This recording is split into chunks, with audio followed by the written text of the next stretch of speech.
बोलिए शंकर भगवान की जय, माता पार्वती की जय, इलम दीदी हरिंदर भैया की जय।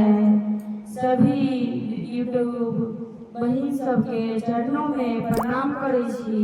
हमर प्रणाम के अहाँ सब स्वीकार करब।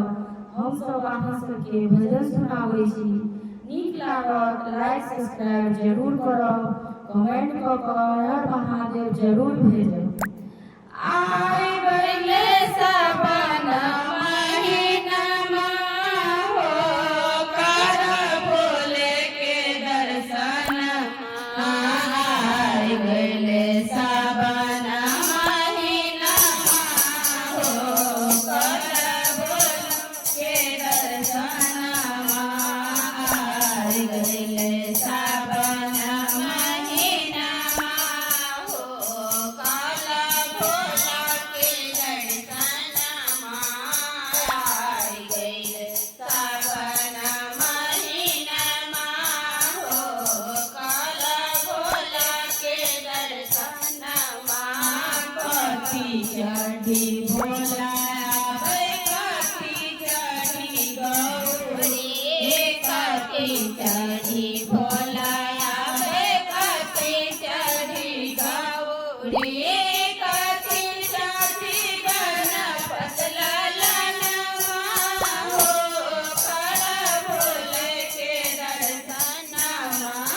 कथी चढ़ी गणपत ललनमा हो, करब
कैथिन गाना पतला लाना हो काला भोले के दर्शना सखी कैथिन गाना पतला लाना हो काला भोले के दर्शना आई गए सावना महीना हो काला भोले के दर्शना आई गए सावना महीना हो काला भोले के दर्शना भांग कैथिन भोला बाबा खीर पूरी गौरा की भोले के दर्शना भांग कैथिन भोले बाबा खीर पूरी गौरा की भोले के